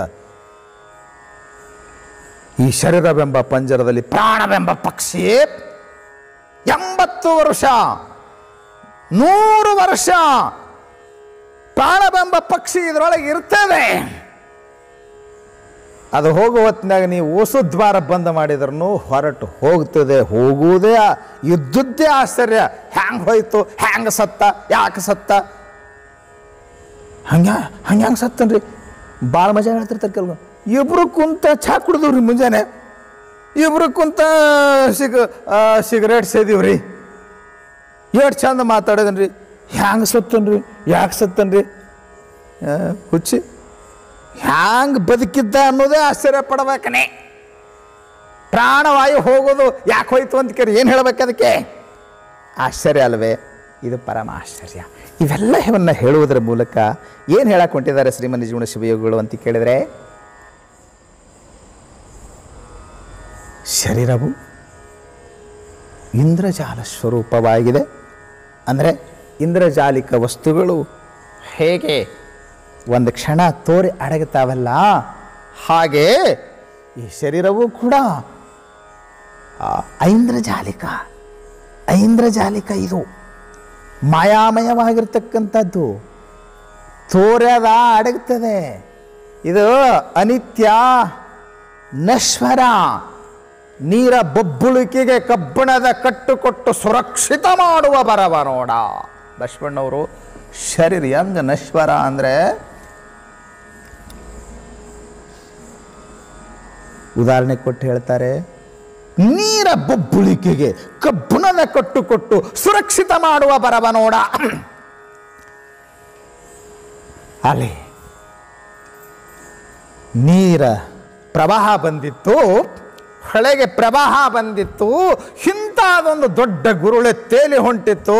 ಒಬ್ಬನಿಗೆ ಅನಿಸ್ತು, ಏನು ಚಂದದ, ಎಷ್ಟು ದೊಡ್ಡ ಗುರುಳೆ ಅದ, ಅದನ್ನು ಸುರಕ್ಷಿತವಾಗಿಡೋಣ, ಇದು ಒಡಿಬಾರ್ದು, ಕಟ್ಟಾಕಿಡೋಣ ಅಂತ ತಿಳ್ಕೊಂಡು ಅದಕ್ಕೆ ಕಟ್ಟಾಕಲಕ್ಕೆ ಹೋದಂತ, ಕಬ್ಬಿಣದ ಕಟ್ಟಿಕೊಳ್ಳಕ್ಕೆ ಹೋದಂತ. ಬಸವಣ್ಣವ್ರು ಭಾಳ ಚಂದ ಹೇಳ್ತಾರೆ, ನೀರ ಬುಬ್ಬುಳಿಕೆಗೆ ಅಂದರೆ ನೀರ ಗುರುಳೆಗೆ ಕಬ್ಬಿಣದ ಕಟ್ಟುಕೊಟ್ಟು ಸುರಕ್ಷಿತ ಮಾಡುವ ಬರವ ನೋಡ. ಸುರಕ್ಷಿತ ಆಗ್ತದೇನದು? ಇಲ್ಲ, ಕಟ್ಟು ಕೊಡೋದ್ರಾಗ ನಾವು ಒಡೆದು ಹೋಗ್ತದೆ.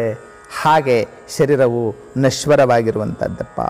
ಹೀಗೆ ಹೇಳಿ ಅವ್ರು ನಮಗೇನು ಸಂದೇಶ ಬೀರ್ಲಿಕ್ಕೆ ಹೊಂಟಿದ್ದಾರೆ ಅಂತ ಕೇಳಿದ್ರ, ಇದು ಎಷ್ಟು ನಶ್ವರವೋ ಅಷ್ಟೇ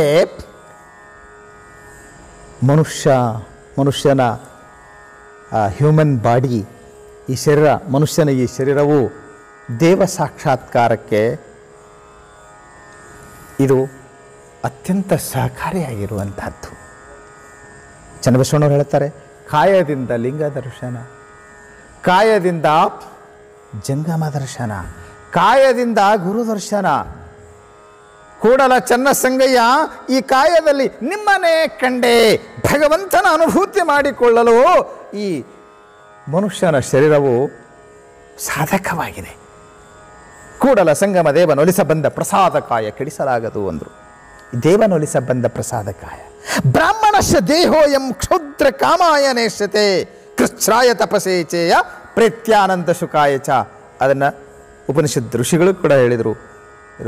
ಇದು ಬ್ರಹ್ಮಜ್ಞಾನ ಮಾಡಿಕೊಳ್ಳಲು ಬಂದ ಶರೀರಪ್ಪ, ವ್ಯರ್ಥ ಕೆಡಿಸಬೇಡ. ಮರಾಠಿ ಸಂತರು ಭಾಳ ಚಂದ ಹೇಳ್ತಾರೆ, ಯಾಕೆ ಈ ಶರೀರ ಬಂದದ್ದು? ಶರೀರ ನಶ್ವರ ಒಪ್ಕೊಂತೀವಿ, ಮಾಯಾಮಯ ಒಪ್ಕೊಂತೀವಿ. ಈ ನಶ್ವರವಾದಂಥ ಶರೀರ ನಿನ್ನ ಕೈ ಬಿಟ್ಟು ಹೋಗೋದ್ರೊಳಗಾಗನೇ ಇದರ ಸಾರ್ಥಕತೆಯನ್ನು ಮಾಡ್ಕೋ, ಇದರ ಸಾರ್ಥಕತೆಯನ್ನು ಮಾಡ್ಕೋ.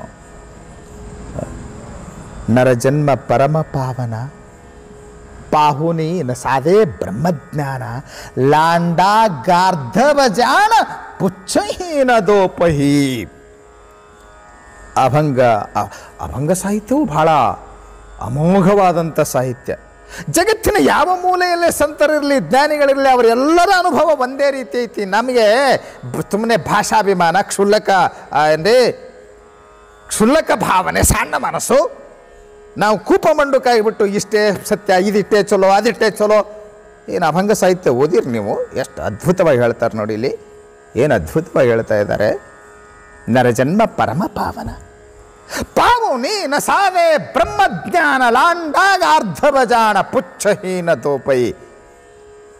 ತುಕಾರಾಮರಂತಾರೆ, ಹೇ ಮನುಷ್ಯನೇ,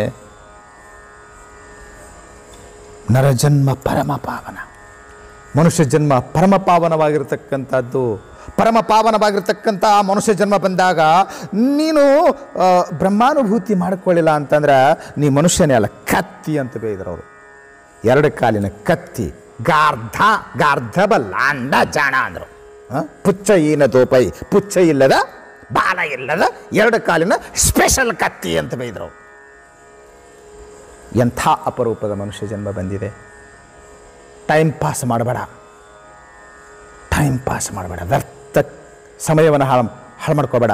ಅವರೇ ತುಕಾರಾಮರೇ ಭಾಳ ಸೊಗಸಾಗಿ ಹೇಳ್ತಾ ಇದ್ದಾರೆ. ಆತಾತರಿ ಪುಡ ಹಾಚಿ ಉಪದೇಶ ನಕಾಕರು ನಾಶ ಆಯುಷ್ಯಾಚ. ನಿಮ್ಮ ಕೈ ಮುಗಿದು ಬೇಡ್ಕೊಂತೀನಿಪ್ಪ, ಒಳ್ಳೆ ಸುಸಮಯ ಐತಿ, ಟೈಮ್ ಪಾಸ್ ಮಾಡಬೇಡ್ರಿ, ವ್ಯರ್ಥ ಕಡಿಸ್ಬೇಡ್ರಿ. ಸುಮ್ಮನೆ ನಾನು ತಮಾಷೆ ಹೇಳ್ತಿರ್ತೀನಿ. ಬೆಳಗ್ಗೆ ಬಸ್ ಹೊಂಟಿತ್ತಂತೆ, ಅದು ಮುಕ್ಕಾಂ ಬಸ್ಸು. ಬೆಳಿಗ್ಗೆ ಬಸ್ಸು ಸಿಟಿಗೆ ಹೋಗೋದು, ಮುಕ್ಕಾಂ ಬಸ್ಸು, ಆ ಊರ ಪಕ್ಕದ ಹಳ್ಳಿ ಎಲ್ಲ ಕಾಲೇಜ್ಗೆ ಹೋಗುವಂಥ ಹುಡುಗರು ಎಲ್ಲ ಪಾಸ್ ಮಾಡ್ಕೊಂಡಿದ್ದು. ಕಂಡಕ್ಟರ್ ಟಿಕೆಟ್ ಅಂತ ಬಂದ ಕೂಡಲೇ ಪಾಸ್ ಅಂತಿದ್ದು. ಅವನು ದಿವಸ ಹುಡುಗರು ನೋಡಿರ್ತಿದ್ದ, ಅವಂಗೆ ಗೊತ್ತಾ ಇವರು ಪಾಸ್ ಮಾಡ್ಕೊಂಡಿದ್ದಾರೆ ಅಂಥೇಳಿ ಅವ್ನು ಮುಂದಕ್ಕೆ ಹೋಗ್ತಿದ್ದ. ಆ ಗಾಡ್ಯಾಗ ಒಂದು ದಿವಸ ನಮ್ಮ ತಿಮ್ಮ ಹತ್ತಿದ್ನಂತ. ಅವ್ನು ಭಾರಿ ಆಶ್ಚರ್ಯ ಅನ್ನಿಸ್ತು. ಕಂಡಕ್ಟರ್ ಟಿಕೆಟ್ ಅಂತ ಬರ್ತಾನೆ, ಪಾಸ್ ಅಂದ್ಕೊಂಡೆ ಮುಂದಕ್ಕೆ ಹೋಗ್ತಾನೆ. ಇವನು ವಿಚಾರ ಮಾಡ್ದ, ನಾವ್ಯಾಕೆ ಇದ್ರ ಉಪಯೋಗ ತೊಗೋಬಾರ್ದು ಅಂಥೇಳಿ ಅವನ ಹತ್ರ ಬಂದು ಕಂಡಕ್ಟರ್ ಟಿಕೆಟ್ ಅಂದ್ಕೊಂಡೆ ಪಾಸ್ ಅಂದಂತ. ಅವಾಗ ಮೇಲೆ ಕೆಳಗೆ ನೋಡ್ದ, ಹಳ್ಳಿ ಹೂ ಮನುಷ್ಯ, ರೊಂಬಲ್ ಸುತ್ತಿದ ಮನುಷ್ಯ. ಅವ್ ಕಾಲೇಜ್ ಹುಡುಗರು ಪಾಸ್ ಮಾಡ್ಕೊಂಡವಂತೂ ಒಪ್ಕೋಬೋದ, ಇವಂದು ಯಾವ ಪಾಸ್, ನಿಂದ್ಯಾ ಪಾಸಪ್ಪ ಅಂದಂತ. ನಮ್ದು ಟೈಮ್ ಪಾಸ್ ಅಂದಂತ. ಅದಕ್ಕೆ ತುಕಾರಾಮ್ರು ಏನಂದ್ರು, नका करू नाश आयुष्याಶ आता तरी पुढे हाची उपदेಶ नका करू ನಾಶ ಆಯುಷ್ಯಾಶ ಆಯುಷ್ಯವನ್ನು ವ್ಯರ್ಥ ಮಾಡ್ಕೋಬೇಡ ಸಾರ್ಥಕ ಮಾಡ್ಕೋ ನೋಡಿ ತನ್ನ ಆಯುಷ್ಯವನ್ನು ಸಾರ್ಥಕ ಮಾಡಿಕೊಂಡಿರ್ತಕ್ಕಂಥ ಒಬ್ಬ ಶ್ರೇಷ್ಠ ಸಂತ ಮಹಾತ್ಮ ಸಿದ್ಧರ ಅಪ್ರತಿಮ ನಿಷ್ಠಾವಂತ ಶಿಷ್ಯ ಅವರ ಒಂದು ಲೀಲೆಯನ್ನು ನಾನು ನಿರೂಪಣೆ ಮಾಡ್ತೀನಿ. ರೋಣದ ಚೆನ್ನಪ್ಪ, ಸಿದ್ಧರ ಮುದ್ದು ಕಂದ ರೋಣದ ಚೆನ್ನಪ್ಪ. ಅಲ್ಲಿ ಗದಗ ಜಿಲ್ಲೆಯಲ್ಲಿ ಬರ್ತದೆ ಅಂತ ಕಾಣ್ತದೆ. ಇವಾಗ ರೋಣ ತಾಲೂಕಾ ಪ್ಲೇಸ್ ಇದೆ, ನಾನು ಹೋಗಿದ್ದೆ ಅಲ್ಲಿಗೆ, ಅದನ್ನೆಲ್ಲ ವಿಸ್ತಾರವಾಗಿ ಹೇಳ್ತೀನಿ ಇವತ್ತು ನಾನು. ಅಲ್ಲಿ ಬಡಿಗೆ ಕಾಯಕವನ್ನು ಮಾಡ್ತಕ್ಕಂಥ ಅವ್ರು ಎರಡೂ ಮಾಡ್ತಿದ್ರು. ಬಡಿಗೆ ಕಾಯಕವನ್ನು ಮಾಡ್ತಿದ್ರು, ಕಮ್ಮಾರಿಕೆಯನ್ನು ಮಾಡ್ತಿದ್ರು. ಚೆನ್ನಪ್ಪನವರು ಅವರು ಪರಮಾರ್ಥ ಪ್ರಿಯರು, ಚಂದ ದುಡಿದು ಸಂಸಾರ ಮಾಡಿದರು,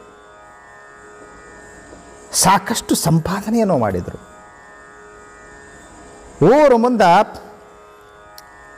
4-6 ಕೂರಿಗೆ ತೋಟ,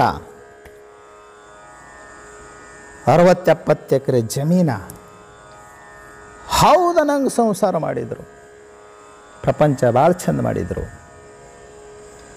ಆದರೆ ಬರೀ ಪ್ರಪಂಚ ಮಾಡಿದರೆ ಪಶು ಜೀವನಕ್ಕೂ ನನ್ನ ಜೀವನಕ್ಕೂ ಏನು ವ್ಯತ್ಯಾಸ ಇಲ್ಲ. ಪರಮಾರ್ಥ ಸಾಧಿಸಬೇಕು ಸಾಕು. ಮಕ್ಕಳು ಕೈ ಬಂದಾವ, ಪ್ರಪಂಚ ಮಾಡ್ತಾವ, ಜೀವನ ಸಾರ್ಥಕ ಮಾಡ್ಕೋಬೇಕು.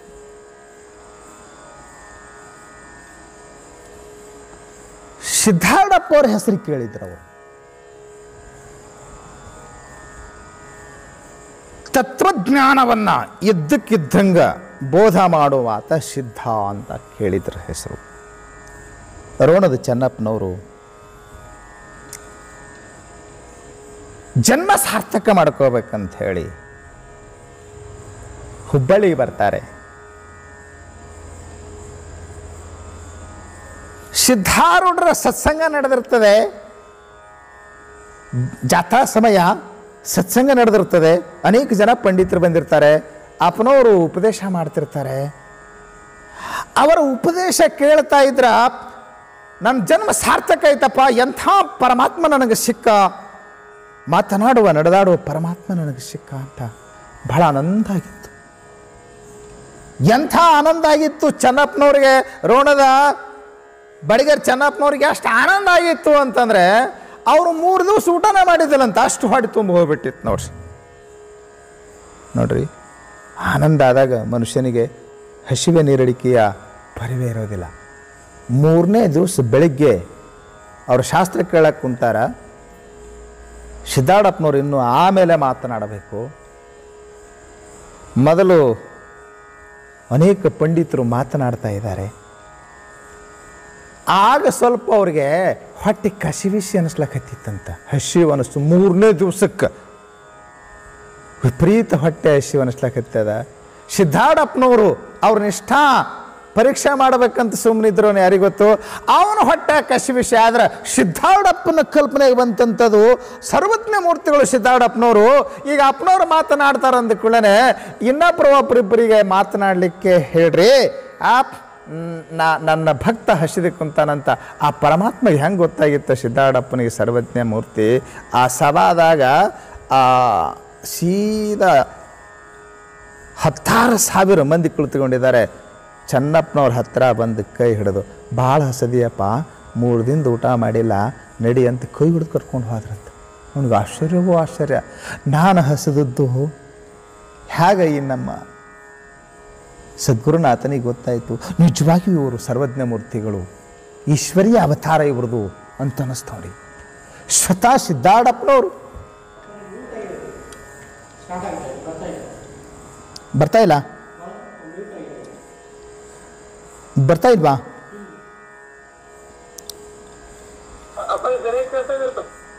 ಕೇಳ್ತಾ ಇದೆಯಾ?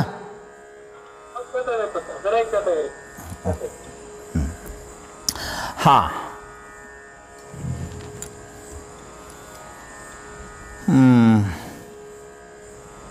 ಬಹಳ ಆನಂದ ಆಗಿತ್ತು ಚೆನ್ನಪ್ಪನವ್ರಿಗೆ. ಸ್ವತಃ ಸಿದ್ಧಾರೂಢಪ್ಪನವರು, ರೋಣದ ಚೆನ್ನಪ್ಪನವರು ಅಡುಗೆ ಮನೆ ಕೈ ಹಿಡಿದು ಕರ್ಕೊಂಡು ಹೋಗಿ ಸ್ವತಃ ತಾವು ಕೈಯಾರೆ ಉಣಿಸಿದ್ರಂತ, ತಾವ ನೀಡಿದರು. ಅವ್ರಿಗೆ ಎಷ್ಟು ಉಂಡೆ ಅಂತ ಅವ್ರಿಗೆ ಕಲ್ಪನೆ ಇರಲಿಲ್ಲ. ಅವ್ರದ್ದು ನೆತ್ತಿ ತುಂಬಿತ್ತು, ಹೊಟ್ಟೆ ತುಂಬಿತ್ತು. 7 ದಿವಸ ಸಿದ್ಧರ ಸತ್ಸಂಗದಲ್ಲಿ ಬದುಕನ್ನು ಕಳೆದು ಜಾತ್ರೆ ಮುಗೀತು. ಮನೆ ನೆನಪಾಗಲಿಲ್ಲ, ಮಕ್ಕಳು ಮಡದಿ ನೆನಪಾಗಲಿಲ್ಲ. ಮಠದಾಗ ಉಳಿದಿದ್ರು. ಸಿದ್ಧರ ಮಠಕ್ಕೆ ಬಂದದ್ದು, ರೋಣದ ಚೆನ್ನಪ್ಪನವರು ಸಿದ್ಧರ ಮಠಕ್ಕೆ ಬಂದದ್ದು 1907ರಲ್ಲಿ. 118 ವರ್ಷ ಬದುಕಿದ್ದಾರೆ ಅವರು. 1974ರಲ್ಲಿ ತೀರ್ಕೊಂಡಿದ್ದು. ಅಂದರೆ ನಾನು ಹುಟ್ಟಿದ 4 ವರ್ಷಕ್ಕಂತ.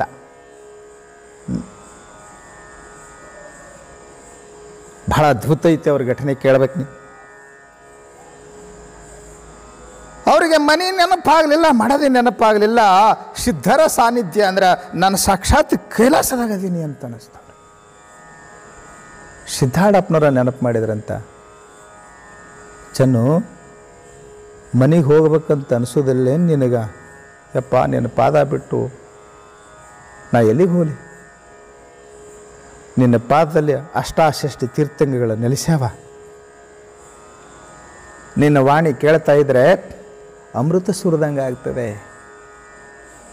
ಈ ಅಮೃತವನ್ನು ಬಿಟ್ಟು ನಾ ಎಲ್ಲಿಗೆ ಹೋಗಲಿ?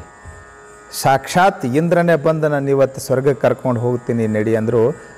ನಿನ್ನ ಪಾದ ಬಿಟ್ಟು ನಾ ಅಲಗಾಡಂಗಿಲ್ಲ ಅಂತ. ಚೆನ್ನು, ಇಲ್ಲೇ ಇದ್ದರೆ ಪರಮಾರ್ಥ ಆಗ್ತದೆ ಅಂತ ತಿಳ್ಕೊತೀನಪ್ಪ. ನೀ ಮಾಡಬೇಕಾದ ಕೆಲಸ ಭಾಳ ಅದಾವ.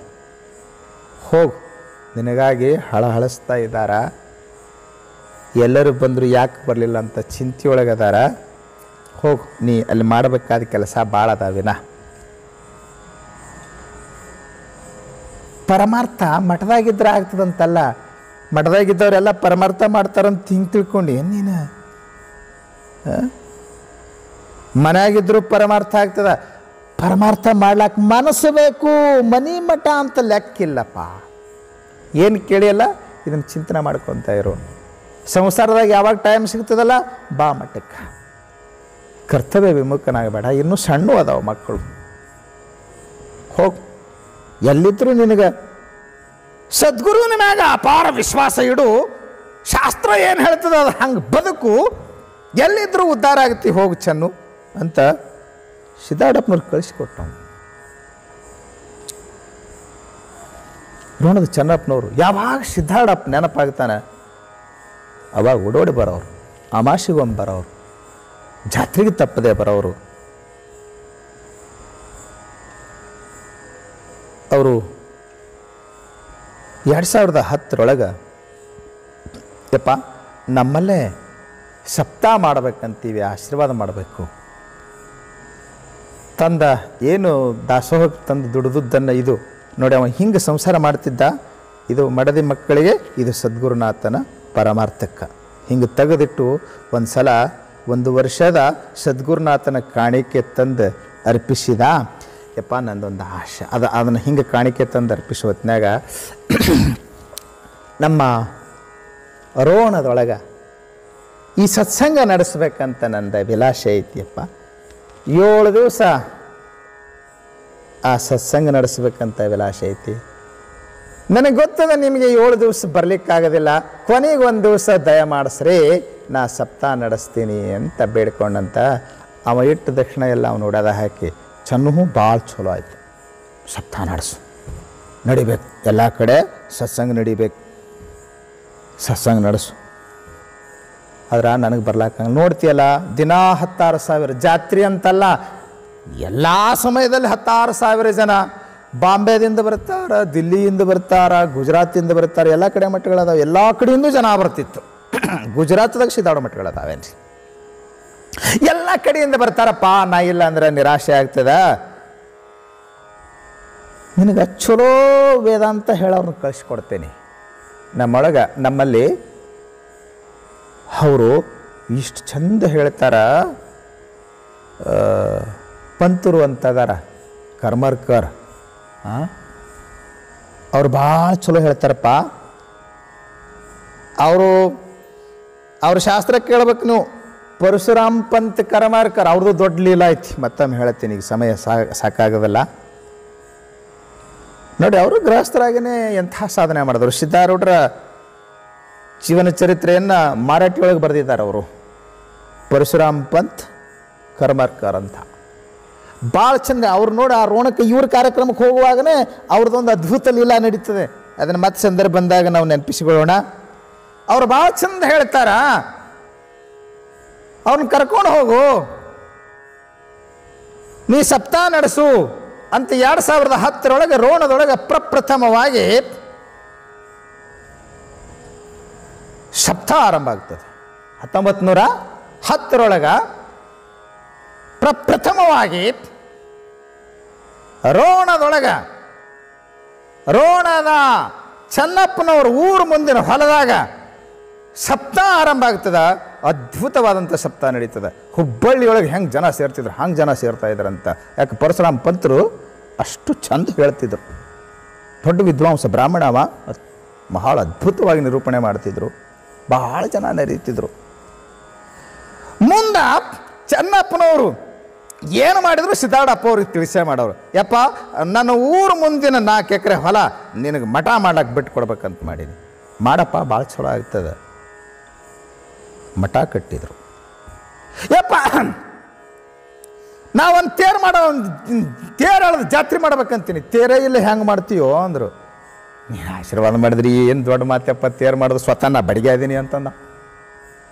ಈ ವರ್ಷ ಚಕ್ಕಡಿ ಮ್ಯಾಗ ನೀನು ಫೋಟೋ ಇಟ್ಟು ತೇರು ಎಳಿತೀವಿ, ಚಕ್ಕಡಿ ತೇರು ಎಳಿತೀವಿ, ನೀ ಆಶೀರ್ವಾದ ಮಾಡು, ಸ್ವತಃ ನಾ ತೇರು ಮಾಡ್ತೀನಿ ಅನ್ನ. ಮಾಡು, ಗುರುಸೇವ ಆಗ್ಬೇಕು, ಜಾತ್ರಾ ಉತ್ಸವ ಮನುಷ್ಯನಿಗೆ ಸಂಸ್ಕಾರ ಕೊಡ್ತಕ್ಕಂಥವುಗಳಾಗಬೇಕು. ಸತ್ಸಂಗಗಳು ಮನುಷ್ಯನ ಮನಸ್ಸನ್ನು ಪರಿವರ್ತನೆ ಮಾಡ್ತಕ್ಕಂಥವುಗಳಾಗಬೇಕು. ಚಲೋ ಆಗ್ತದ ಅಂತ ಆಶೀರ್ವಾದ ಮಾಡಿದರು. ಒಂದು ಕಳಸ ಕೊಟ್ರಂತ ಸ್ವತಃ ಸಿದ್ದಾಡಪ್ಪನವ್ರು. ಇವತ್ತು ನಾವೇನು ರೋಣದ ಸಿದ್ದಾರೂಢ ಮಠದಲ್ಲಿ ಏನು ತೇರಿನ ಮ್ಯಾಗ ಕಳಸ ಕಾಣ್ತೀವಿ, ಅದು ಸಿದ್ದಾಡಪ್ಪ ಕೊಟ್ಟು ಕಳಸ ಐತಿ. ತಗೋ, ಅವಾಗ ಎಷ್ಟು ಖುಷಿ ಆಯಿತು. ಅಪ್ಪ ಕಳಸ ಕೊಟ್ಟನಂದ್ರೆ ತೇರಾಗ್ತದೆ ಅಂತ ನಿರ್ಣಯ ಮಾಡಿ. ಆ ತೇರು ಹೆಂಗೆ ರಚನೆ ಮಾಡಿದ್ದಾನೆ ಗೊತ್ತಾ ರೋಣದ ಚೆನ್ನಪ್ಪ? ಅವನು ಆ ತೇರಿನ ಮೇಲೆ ಸ್ಥಾಪನಾ ಮಾಡತಕ್ಕಂಥ ಪ್ರತಿಯೊಂದು ಮೂರ್ತಿಯನ್ನು ಕೆತ್ತಿದ ಮೇಲೆ ಸಿದ್ದಾಡಪ್ಪನವ್ರಿಗೆ ಬಂದು ತೋರ್ಸವ. ಅಪ್ಪನವ್ರು ಏನು ಚಂದ ಕೆತ್ತಿದ್ದು ಚೆನ್ನು, ಏನು ಕಲಾಪ ನಿಂದು ಅಂತ ಅನ್ಬೇಕು. ಯಪ್ಪ, ಇದಕ್ಕೊಂದಿಟ್ಟು ಮುಟ್ಟು ಅನ್ಬೇಕು. ಪ್ರತಿಯೊಂದು ಮೂರ್ತಿಗೆ ಸಿದ್ಧಾರೂಢ ಹಸ್ತ ಹಚ್ಚಿ ಆ ತೇರಿನ ಮೇಲೆ ಸ್ಥಾಪನೆ ಮಾಡಿದ್ದಾನೆ. ಇವತ್ತೇನು ನಾವು ರೋಣದ ಸಿದ್ದಾರೂಢ ಮಠದಲ್ಲಿ ತೇರಿನ ಮ್ಯಾಗ ಮೂರ್ತಿಗಳನ್ನು ಕಾಣ್ತೀವಿ. ಪ್ರತಿಯೊಂದು ಮೂರ್ತಿಗೂ ಸಿದ್ದಾರೂಢರ ಹಸ್ತ ಮುಟ್ಟದೆ. ಪ್ರತಿಯೊಂದು ಮೂರ್ತಿನೂ ಹುಬ್ಬಳ್ಳಿ ತಂದು ತೋರಿಸ್ಕೊಂಡು ಅವ್ರ ಹಸ್ತ ಹಚ್ಚನೆ ಒಯ್ದು ತೇರಿನ ಮ್ಯಾಗ ಸ್ಥಾಪನೆ ಮಾಡಿದ್ದಾನೆ ರೋಣದ ಚೆನ್ನಪ್ಪ. ತೇರೆಲ್ಲ ತಯಾರಾಯಿತು. 1913 ತೇರು ರೆಡಿ ಆಯ್ತಂತ. ರೋಣದ ಚೆನ್ನಪ್ಪ, ಯಪ್ಪ, ಎಷ್ಟು ದಿವಸ ನಾವು 4 ವರ್ಷ ನೀ ಇಲ್ಲದೆ ಸತ್ಸಂಗ ಮಾಡೀವಿ, ತೇರು ರೆಡಿ ಆಗ್ಯದ. ಆ ತೇರಿನ ಮ್ಯಾಗ ನೀ ಬಂದು ಕುಂದಿರಬೇಕು, ನಾವು ತೇರು ಎಳಿಬೇಕು, ಜಾತ್ರೆ ಮಾಡಬೇಕು. ಇದು ನನ್ನ ಮನದ ಬಹಳ ದೊಡ್ಡ ಅಭಿಲಾಷೆ. ಇದು ಕಷ್ಟಲೋ ತಮ್ಮ ಅಂದ್ರು ಸಿದ್ದಾಡು. ಯಾಕಂದ್ರೆ ಅಷ್ಟೊತ್ತಿಗೆ ಮಠ ಬಿಟ್ಟು ಹೋಗುವಂಗಿರಲಿಲ್ಲ. ದಿನ 10,000 ಜನ ದರ್ಶನಕ್ಕೆ ಬರೋರು.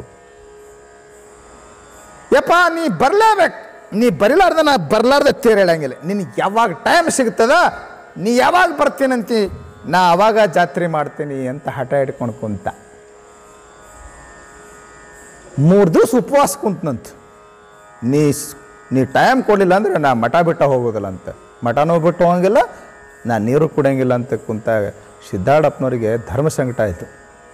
ಚೆನ್ನು, ಹಠ ಮಾಡಬೇಡ, ನೋಡ್ತೀಯಲ್ಲ, ಮಠ ಬಿಟ್ಟು ಬರೋದು ಭಾಳ ಕಷ್ಟ ಐತಿ, ನೀ ಬರಬೇಕಪ್ಪ ಅಂತ ಹಠ ಹಿಡಿದು ಕುಂತ. ಸತ್ಯವೆಂಬ ಕೂಲದಗನೆ ತಳೆದು ಸದ್ಭಕ್ತರು ಗೆದ್ದರು ಕಾಣ ಕೂಡಲ ಸಂಗಮ ದೇವ ಅಂದ ಹಾಗೆ ಯಾವಾಗಲೂ ಸದ್ಭಕ್ತನೇ ಗೆಲ್ಲುತ್ತಾನೆ. ಸಿದ್ದಾಡಪ್ಪನವ್ರಂದ್ರಂತ ಹಠ ಮಾಡಿ ಗೆದ್ದಪ್ಪ ಚನ್ನೋನಿ. ಈಗ ಈ ತೆಂಗಿನಕಾಯಿ ತಗೋ, ತೇರಿನ ಮ್ಯಾಗಿಡು. ಇಲ್ಲ ನೀ ಬರ್ಬೇಕು ಇವೆಲ್ಲ.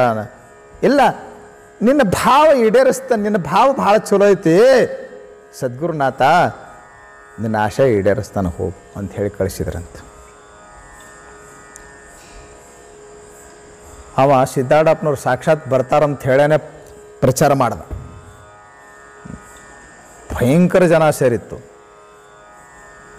ತೇರಿನ ಮ್ಯಾಗ ಸಿದ್ಧರು ಕೊಟ್ಟಂಥ ಆಶೀರ್ವಾದ ಕಾಯಿ ಇಟ್ಟಿದ್ದ, ತಾನೇ ಕೆತ್ತಿದಂಥ ಮೂರ್ತಿಯನ್ನು ಇಟ್ಟಿದ್ದ. ಆಶ್ಚರ್ಯವೋ ಆಶ್ಚರ್ಯ ಅಂದ್ರೆ ಇನ್ನು ತೇರೆಳಿ ಹೊತ್ತಿನಾಗ ಇವ್ರ ಭಾವದಲ್ಲಿ ಹೆಂಗೆ ಕಂಡಬತ್ತೋ, ಅಥವಾ ಸಿದ್ಧಾರೂಢಪ್ಪ ಅಷ್ಟಮಾ ಸಿದ್ಧಿಗಳನ್ನು ಕಟ್ಟಿ ಆಳಿದಂಥ ಸಿದ್ಧ ಪುರುಷ ಅಲ್ಲಿ ಪ್ರತ್ಯಕ್ಷ ಆಗಿದ್ದರು. ಅವ್ರು ತೇರೆಳಿ ಹೊತ್ತಿನಾಗ ಎಷ್ಟೋ ಜನ ಮಾತಾಡ್ಕೊಂಡ್ರು, ಎಷ್ಟೋ ಜನ ಜಾತ್ರೆ ಬಂದ ಜನ ಎಲ್ಲ ಸಿದ್ದಾಡಪ್ಪನವ್ರು ಬಂದರು, ತೇರಿನಾಗ ಕೂತ್ಕೊಂಡಿದ್ರು, ತೇರು ಎಳಿತನೂ ಇದ್ದರು ಅಂತಲೇ ಮಾತಾಡಿದ್ರಂತ. ಅಂಥ ಸದ್ಭಕ್ತಿಯನ್ನು ಮಾಡಿದಂಥ ಮಹಾ ಗುರುಭಕ್ತ ಶಿವಭಕ್ತ ರೋಣದ ಚೆನ್ನಪ್ಪ ರೀ. ಅವ್ರು ಇಷ್ಟು ಚಂದ ಆ ತೇರು ಮಾಡಿದ್ದಾರೆ. ಅದು 9.5 ಟನ್ ಇದೆ ಅಂತ. ನಾನು ಹೋಗಿದ್ದೆ ಆ ಮಟ್ಟಕ್ಕೆ 2 ಸಲ ಹೋಗಿದ್ದೇನೆ. ಒಮ್ಮೆ ಆಮಂತ್ರಿತನಾಗಿ ಹೋಗಿದ್ದೇನೆ, ಒಮ್ಮೆ ನಮ್ಮ ಬೀದರ್ದ ಅಪ್ಪನವ್ರು ಶಿವಕುಮಾರ್ ಅಪ್ಪಗಳು ಜ್ಯೋತಿ ಯಾತ್ರೆ ಅಂತ ತೆಗೆದಾಗ ಅದೇ ರೋಣದಾಗನ ಒಂದು ದಿನ ನಾವು ಅಲ್ಲಿ ವಸತಿಯಾಗಿ ಉಳಿದಿದ್ದೆವು, ಇದೇ ಮಠದೊಳಗನ, ರೋಣದ ಮಠದೊಳಗನ. ನಾನು ಒಂದು ಸಲ ಆಮಂತ್ರಿತನಾಗಿನೂ ಕೂಡ ಹೋಗಿದ್ದೆ, ನಾನು ಗೆಸ್ಟಾಗಿನೂ ಹೋಗಿದ್ದೆ ಒಂದು ಸಲ ಎಂದೆ. ಇವತ್ತಿಗೂ ಆ ಚೆನ್ನಪ್ಪನವ್ರು ಹಾಕಿಕೊಟ್ಟಂಥ ರೀತಿಯಲ್ಲಿ ಆ ಮಠದೊಳಗೆ ಸದಾ ಸಪ್ತಾಹ ಕಾರ್ಯಕ್ರಮ ನಡ್ಕೊಂಬರ್ತದೆ. ಸದಾ ಸಿದ್ಧರ ಸ್ಮರಣೆಯಲ್ಲೇ ಬದುಕನ್ನು ಕಳೆದ ಚೆನ್ನಪ್ಪನವ್ರದ್ದು ಇನ್ನೂ ಒಂದು ಭಾಳ ಮಜಾ ಲೀಲೆ ಬರ್ತದೆ. ಭಾಳ ಜನ ಭಕ್ತರನ್ನ ಕರ್ಕೊಂಡು ಹೋಗೋರು, ನಡ್ರೋ ನಡೆದಾಡು ದೇವರು ಪರಮಾತ್ಮ ನೀವು ದರ್ಶನ ಮಾಡಿಕೊಂಡ್ರೆ ಜನ್ಮ ಸಫಲ ಆಗ್ತದೆ ಅಂತ ಕರ್ಕೊಂಡು ಹೋಗ್ತಿದ್ದ. ಮಂದಿನೆಲ್ಲ ಕರ್ಕೊಂಡು ಹೋಗ್ತಿದ್ದ, ತಾನೇ ಖರ್ಚು ಕೊಟ್ಟು ಕರ್ಕೊಂಡು ಹೋಗ್ತಿದ್ದಾರೆ. ಎಲ್ವೇದ ಖರ್ಚು ಒಮ್ಮೊಮ್ಮೆ. ಒಂದು ಸಲ 11 ಮಂದಿ ಹೊಂಟಿದ್ರಂತ ಸಿದ್ದಾರೂಢ ಮಠಕ್ಕೆ. ನಮ್ಮಪ್ಪ ಸಿದ್ಧ ಪುರುಷ ಅದಾನ, ನನ್ನ ಸ್ವತಃ ತಾನೇ ಕರ್ಕೊಂಡು ಹೋಗಿ ನನಗೆ ಹಸಿವಾದದ್ದನ್ನು ಗುರುತಿಸಿ ಕೈ ಹಿಡಿದು ಕರ್ಕೊಂಡು ಹೋಗಿ ಉಣಿಸ್ತಾ ಅಂತ ಹೇಳ್ತೀರಿ. ಅದನ್ನು ನೀ ಹೇಳೋದ್ರ ರೀತಿ ನೋಡಿದ್ರೆ ಅವೊಬ್ಬ ಗೌಡ್ ಬಂದಿದ್ನಂತ. ಸ್ವಲ್ಪ ಈ ಎಲ್ಲರಿಗೆ ಅನ್ನಂಗಿಲ್ಲ ನಾನು, ಈ ಶ್ರೀಮಂತರಿಗೆ ಗೌಡ್ರಿಗೆ ಜರ ದಿಮಾಕ್ ಜಾಸ್ತಿ. ಯಾವಾಗಂತೂ ಗೌಡ್ರಿಗೆ ಜರ ದಿಮಾಕ್ ಜಾಸ್ತಿನೇ. ಅವ ಗೌಡ್ ಅಂದಿದ್ನಂತ, ಏ ಬಡಿಗ ನಮ್ಮಪ್ಪ ಸಿದ್ಧ ಪುರುಷ ಅದಾನಂತಿದೆ, ನಾ ಹಸಿವಾದದ್ದನ್ನು ಗುರ್ತೈಸಿಕೊಂಡು ಕೈ ಹಿಡಿದು ಕರ್ಕೊಂಡು ಹೋಗಿ ಉಣಿಸದ ಅಂತ ಹೇಳ್ತೀವಿ. ಹಾಗಾದರೆ ನಮಗಿವತ್ತು ನಿಮ್ಮಪ್ಪನ ಸಿದ್ಧಿ ಗೊತ್ತಾಗಬೇಕು. ಇವತ್ತು ನಾವು ಏನು ಉಡ್ಬೇಕಂತ ಹೇಳಿ ಬಯಸ್ತೀವಿ, ನಾಳೆ ನಾವು ಮಠದಾಗ ಹೋಗಿ ಊಟಕ್ಕೆ ಕುಂತಾಗ ಅದ ನಮ್ಮ ತಾಟಿಗೆ ಬರ್ಬೇಕಪ್ಪ. ಇದನ್ನು ಮನಸ್ಸಿನ ಮಾತು ನಿಮ್ಮಪ್ಪಗೆ ಗೊತ್ತಾಗಬೇಕು, ಅಂದ್ರೆ ನಾವು ಒಪ್ಪತ್ತೀವಿ ನೋಡುವ. ಹಿಂಗೆ ಇದು ನಾಸ್ತಿಕ ಮಂದಿ ಹೀಗೆ ಮಾತಾಡ್ತಿರ್ತದೆ ಯಾವಾಗಲೂ. ಅವ ಸಿದ್ಧ ಪುರುಷ ಅದನ್ರಿ ಅಪ್ಪ ಅನ್ನಂತ ಗೊತ್ತಾಗಬೇಕಲ್ಲ. ನೀವು ಅನ್ಕೊಡ್ರಿ, ಯಾರ್ಯಾರಿಗೆ ಏನೇನು ಬೇಕಂತ ಬಯಸ್ತೀರಿ ನೀವು ಬಯಕೆ ಮಾಡಿಕೊಡ್ರಿ ಅಂತಂದ್ರೆ, ಮರುದಿವ್ಸ ಸಿದ್ದಾರೂಢ ಮಠದಾಗ ಅವ್ರು ಊಟಕ್ಕೆ ಕುಂತಾಗ ಅವ್ರವ್ರ ತಾಟಿಗೆ ಅದೇ ಬಂದಿತ್ತಂತ. ಅವ್ರು ತಪ್ಪಾಯಿತು ಅಂತ ಕಾಲು ಹಿಡ್ಕೊಂಡು ಕ್ಷಮಾ ಕೇಳ್ಕೊಂಡ್ರು ಅಂತ ಈ ಲೀಲೆಯನ್ನು ವರ್ಣನೆ ಮಾಡ್ತಾರೆ. ಸದಾ ಗುರುಭಕ್ತನಾಗಿ ಹರಭಕ್ತಿಯನ್ನು ಮಾಡಿ ಪ್ರಪಂಚದಲ್ಲಿದ್ದು ಪರಮಾರ್ಥವನ್ನು ಸಾಧಿಸಿ ತುಂಬು ಜೀವನವನ್ನು ಬದುಕಿ 118ನೇ ವಯಸ್ಸಿಗೆ 1974 ಚೆನ್ನಪ್ಪನವ್ರು ದೇಹ ಬಿಡ್ತಾರೆ. ಮುಂದೆ ಅವ್ರ ಮಗ ಬಸಪ್ಪನವರು ಅವರು ತಂದೆ ಮಾಡ್ತಾ ಬಂದಂಥ ಸಪ್ತಾಹ ಕಾರ್ಯಕ್ರಮವನ್ನು ನಡೆಸ್ಕೊಂಡ್ಬರ್ತಾರೆ. ಅವರು ತೀರ್ಕೊಂಡ ಮೇಲೆ ಈಗ ನಾವು ಹೋದಾಗ ಗುರುನಾಥಪ್ಪ, ರಾಮಚಂದ್ರಪ್ಪ, ಲಕ್ಷ್ಮಪ್ಪ ಅವರು ಬಸಪ್ಪನವರು ಮೊಮ್ಮಕ್ಕಳು ಅವರು ಈಗ ಸಿದ್ಧರ ಮಠದಲ್ಲಿ ಕಾರ್ಯಕ್ರಮಗಳನ್ನು ಈಗಲೂ ಕೂಡ ಸಪ್ತಾಹ ಕಾರ್ಯಕ್ರಮವನ್ನು ನಡೆಸ್ಕೊಂಡು ಹೋಗ್ತಾರೆ.